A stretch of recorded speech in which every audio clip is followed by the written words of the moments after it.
A continuación, Quito TV. Quito TV, con el arquitecto David López, en Telesucesos, Canal 29.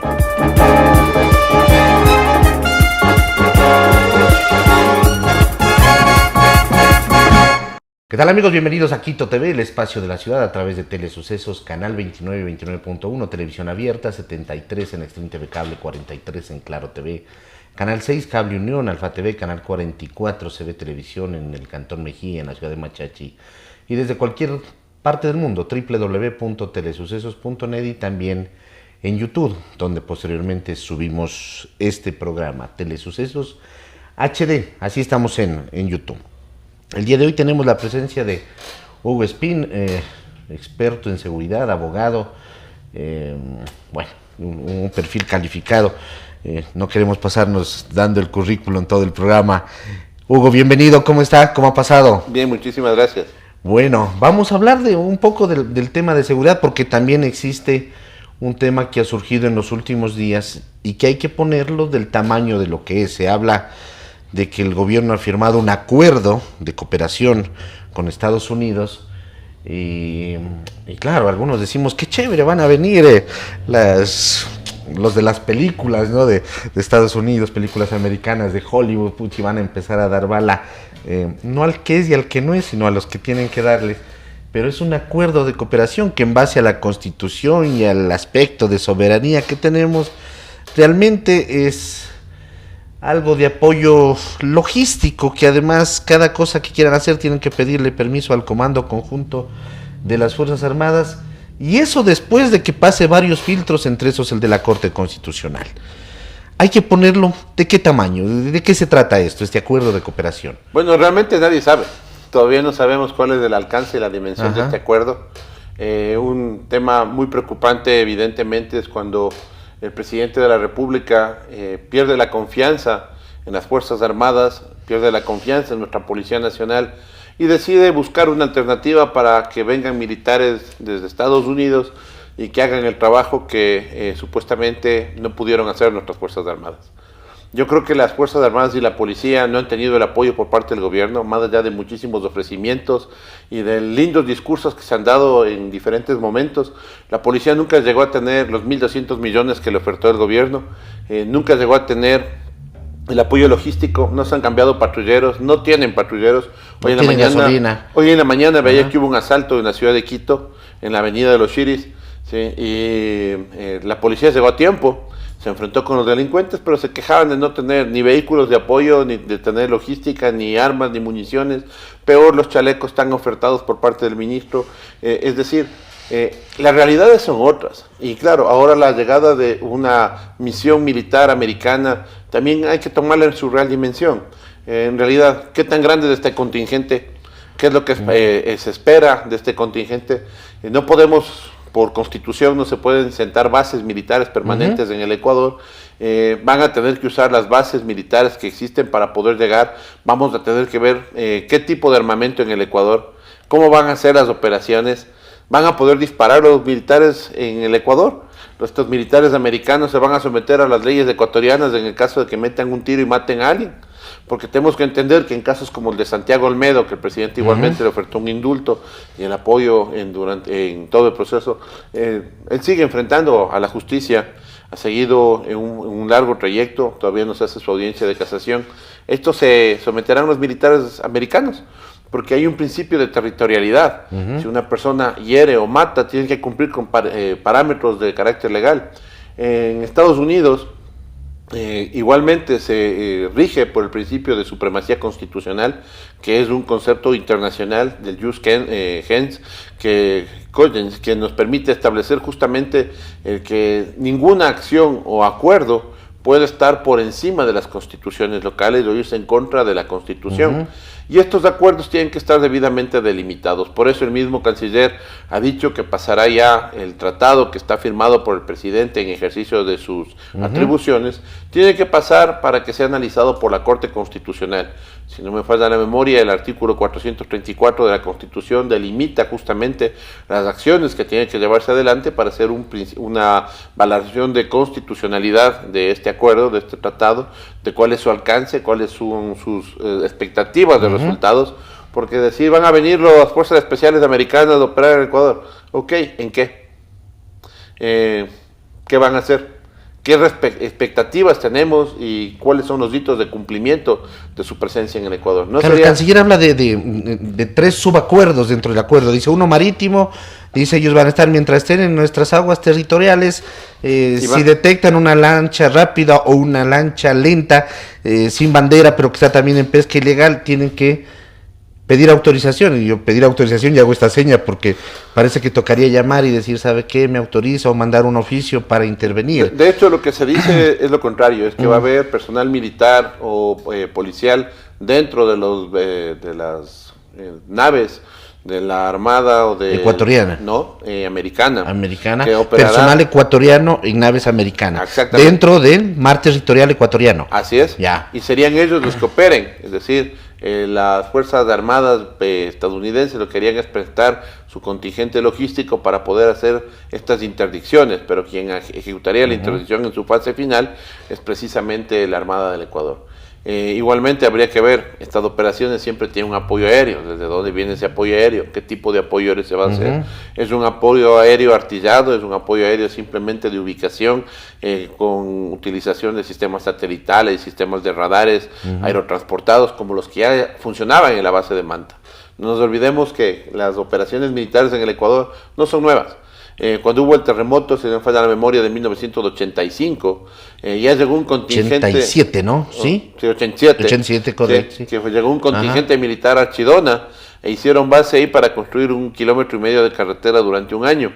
En la erosión regresiva se pidió apoyo al Cuerpo de Ingenieros de los Estados Unidos para hacer un análisis en Coca-Cola Sinclair. Hemos tenido el acuerdo de Manta entre 1999 y 2009, en que el presidente de ese entonces, Rafael Correa, dio por terminado este acuerdo de la base de Manta. Y hemos tenido presencia militar americana en el Ecuador en diferentes sistemas de capacitación para Fuerzas Armadas y para la Policía Nacional. Yo he podido presenciar varias de esas capacitaciones con la policía, con las unidades especiales, con las unidades de interdicción como el Grupo de Intervención y Rescate, y es un fortalecimiento del conocimiento y de la correlación que tiene que existir entre países. Yo no satanizo la presencia de militares americanos en el Ecuador. Yo, por el contrario, creo que puede ser muy positivo, más aún cuando se trata de una lucha conjunta contra un flagelo que es internacional, que es la delincuencia organizada y el narcotráfico. Es una consideración que está establecida también en los acuerdos de Palermo, el Tratado de Palermo, donde se habla de la lucha contra la delincuencia organizada y permite esta cooperación directa, eficaz, estructurada, no solamente en la parte operativa, táctica y logística, sino también en la parte judicial. Y entiendo que también esto es parte de los acuerdos, ¿no? Es fortalecer el sistema judicial, realizar capacitaciones. Tuve la oportunidad de participar en una de ellas con el Consejo de la Judicatura y los jueces de anticorrupción. ¿Recién? Sí, hace apenas 2 meses de atrás, en la que se realizó una capacitación sobre la prueba en medios digitales para los jueces de anticorrupción, que fue llevada adelante por jueces de la Corte, de las Cortes Federales Americanas. Americanas. Medios digitales. Sí. ¿De qué se trata esto? Esto es básicamente cómo hacer válida la prueba que se puede obtener en diferentes soportes digitales, por ejemplo, en el tema de los bitcoins. Por ejemplo, en el tema de los chats, de WhatsApp, los chats de los otros sistemas como Telegram y como Signal, como sistemas que son obtenidos igualmente por mensajería, cómo se establece la trazabilidad sobre lo que son correos, es decir, prueba digital, el manejo ya de nuevos medios, que es parte del fortalecimiento de nuestro sistema y del conocimiento de nuestros jueces. ¿Y que son válidos dentro de nuestro sistema judicial? Por supuesto, pero hay que hacer un proceso de validación justamente para garantizar el debido proceso, para garantizar la integridad de la prueba, que son elementos fundamentales para los procesos de judicialización cuando se trata de delincuencia organizada, cuando se trata de delitos transnacionales, terrorismo, tráfico de personas, pornografía infantil.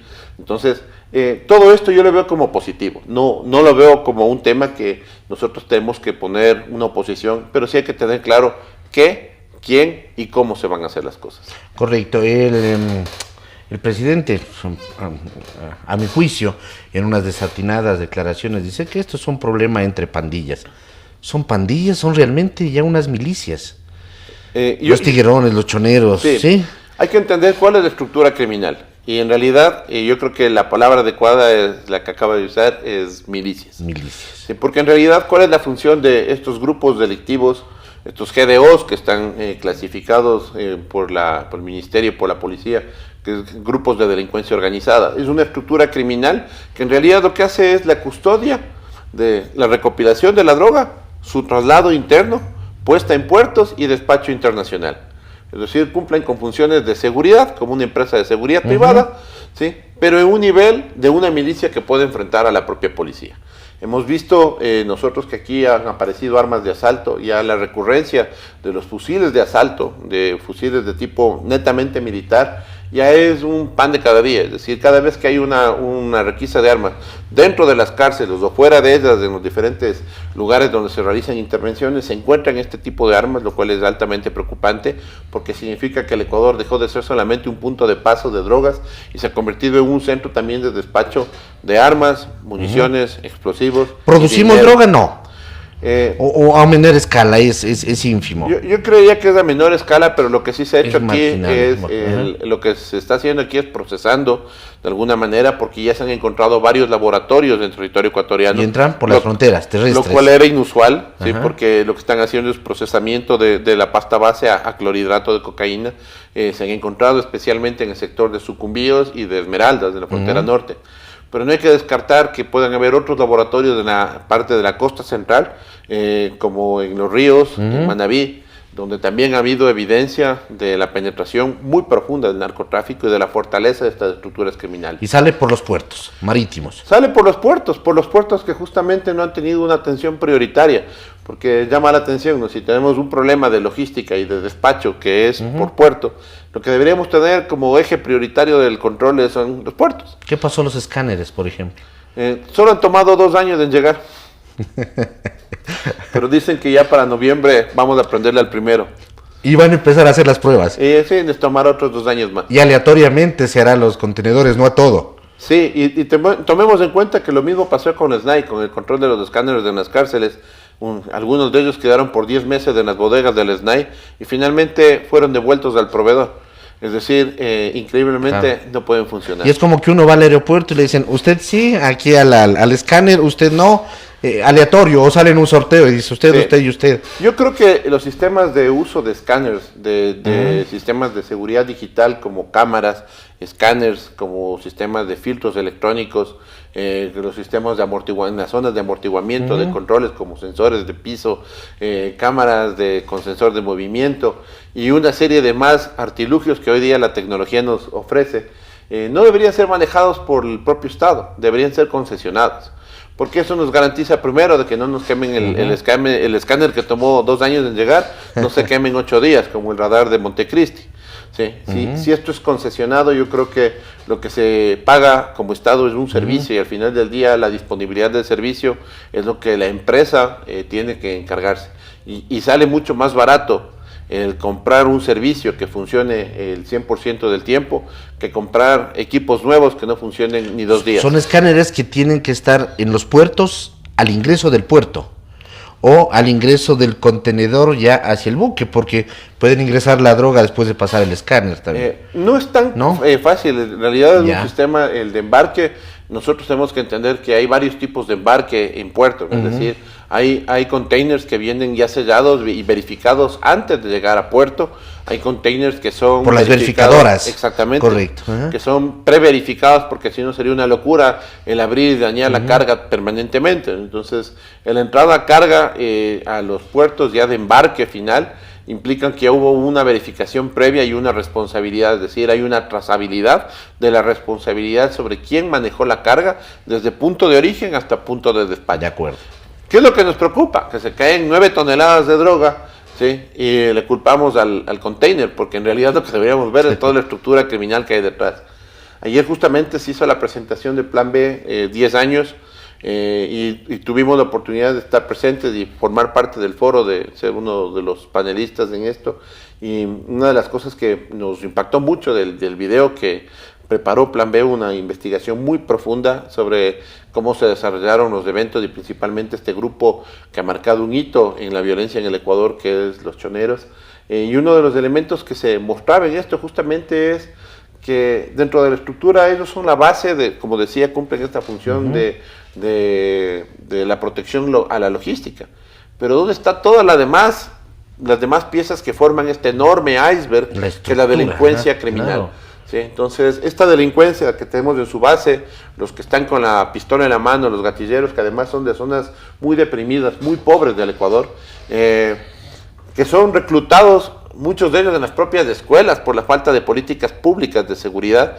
Lo denunciaba un teniente coronel en Nueva Prosperina, donde decía: nosotros como policías tenemos que quedarnos de afuera, porque si queremos entrar donde se han hecho bastiones de muchachos, de adolescentes armados. Quedar afuera de los barrios, estar desde afuera. No pueden entrar a los centros de educación. A las escuelas. A las escuelas para hacer un control cuando saben que adentro hay gente armada, cuando adentro hay droga, cuando adentro hay bodegas de las estructuras delictivas, porque la ley no les permite, porque un acuerdo ministerial no los permite, no la ley.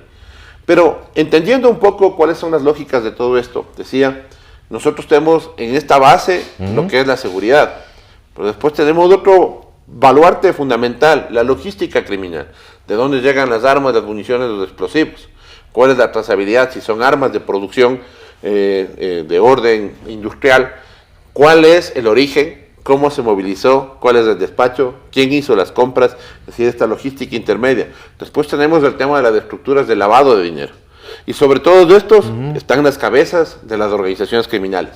En 16 años de lucha contra la delincuencia organizada, en el Ecuador nunca ha caído una de las cabezas. Tenemos las cabezas de las estructuras de base, de los que son gatilleros, de los que están en la calle generando violencia, son de los que están controlando la movilización, pero los que están arriba... Los que salen a matar o a morir. Exactamente, pero las organizaciones, es decir, los carteles que funcionan en el Ecuador, los que tienen presencia, aquí nos hablan todo el tiempo, los carteles mexicanos, ahora está de moda los carteles albaneses, italianos, los carteles chinos, rusos, que han operado aquí en el Ecuador y que están operando en el Ecuador. Pero ¿dónde están esas cabezas? ¿Dónde están esas estructuras? ¿Cuál ha sido el trabajo del Estado, de inteligencia del Estado, para poder identificar estas macroestructuras? ¿Cómo se pueden identificar en las noticias que se generan en Europa de una captura de 9 toneladas en el Ecuador, que es un escándalo de proporciones bíblicas en Europa, porque no se había llegado a un cargamento tan grande, que salió de un puerto privado en el Ecuador? Pero en el Ecuador prácticamente es la misma noticia a la que replicamos. Y aquí nuestras autoridades no dicen mayor cosa. Y 2 días después ya tenemos una nueva masacre, una nueva matanza, un nuevo asalto, un hecho violento que nos hace olvidar la noticia que debería ser el eje del trabajo de investigación. ¿Dónde está el sistema de inteligencia del Estado? Entonces, nosotros tenemos falencias que nos están pasando factura. Yo creo que ha habido mucha ligereza por parte de las autoridades de gobierno en la designación de personas que no estaban preparadas para ciertos cargos. Yo personalmente pienso que un tema ministerial implica políticas públicas de seguridad, más allá de los nombres o de la popularidad de una persona o impopularidad de la misma. Uno tiene que entender que el peor acto de corrupción que puede tener un gobierno es poner a personas no preparadas para el ejercicio de un cargo a ejercer este cargo. Y yo creo que una de las muestras de esto es lo que estamos viviendo en el Ecuador hoy día en el sistema energético. ¿Sí? Estamos empezando apagones en el año 2023 y la explicación que nos dan las autoridades es que estamos consumiendo más. Colombia Ajá. tiene problemas en su producción, Ajá. entonces han tenido una fase de mantenimiento. Decimos, disculpe, ¿usted es ministro de Energía de dónde? Claro. ¿Sí? ¿Por qué no hicieron todas las acciones necesarias para tener termogeneración, generación alternativa a la hidrogeneración, que debería ser el stand-by de todo país? Y se habla de un consumo inusual además, ¿no? Entonces están Lo cual es consumiendo absurdo, más. porque no es que Ya podemos vamos a apagar consumir esta más. pantalla ahorita. Sí, exacto, sí. Hay un foco más prendido. Además, Sí. hemos cambiado todo el sistema de luces A a LED. LEDs, sí, donde se optimizó Por el consumo supuesto. y se racionalizó. Y se hizo una campaña de eso además, Y además no tiene otra opción, porque si yo quiero claro. comprar un foco que no es LED, ya no está en el mercado. por supuesto. Entonces, o sea, volvemos a un punto fundamental. Si nosotros ponemos autoridades de gobierno que no están capacitadas para el ejercicio de la función, la factura la pagamos todos. Y es O una que factura podemos enorme. pensar que están capacitados, pero si al mes nos damos cuenta que no, hay que remover a esa gente. Sí, y yo creo que un presidente, lo primero que tiene que hacer, yo creo que estamos ahora a las puertas de un nuevo cambio de gobierno, a 2 años de gobierno, estamos esperando ya el nuevo cambio de gobierno, y además con muchas ansias de que ya se dé este cambio, esta renovación de decisiones y de condiciones. Yo creo que el nuevo presidente o presidenta que llegue al Ecuador tiene que tener una claridad meridiana de que no puedes llegar a armar un equipo como pasó con este gobierno, a tratar de poner un ministro que no estuvo en funciones sino un día cuando recién se posesionó, lamentablemente el deceso del ministro Monge, cuando entró dejó un gran vacío. Sí, y no porque Él haya era sido- la estructura aparentemente de Creo. sí, porque después de él tuvimos que esperar meses para que llegue una catedrática que no estuvo en la línea de lo que significa el manejo de la seguridad interna. Y hoy tenemos a un ex miembro de la policía igualmente que ha estado muy vinculado a diferentes eventos, ¿sí?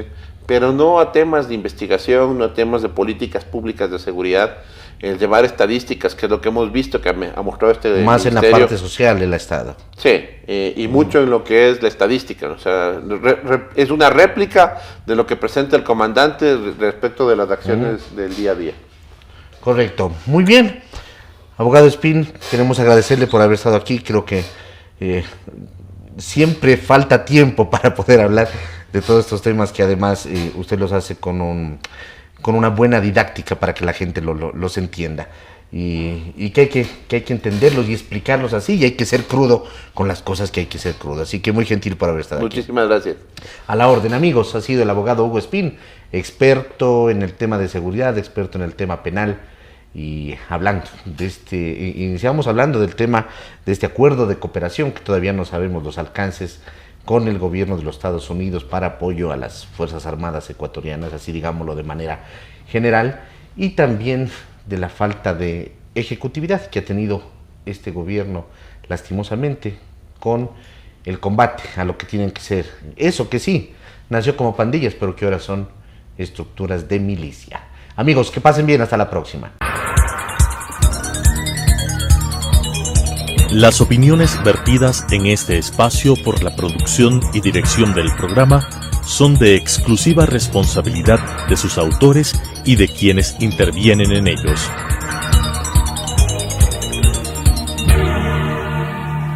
Quito TV, con el arquitecto David López, en Telesucesos, Canal 29.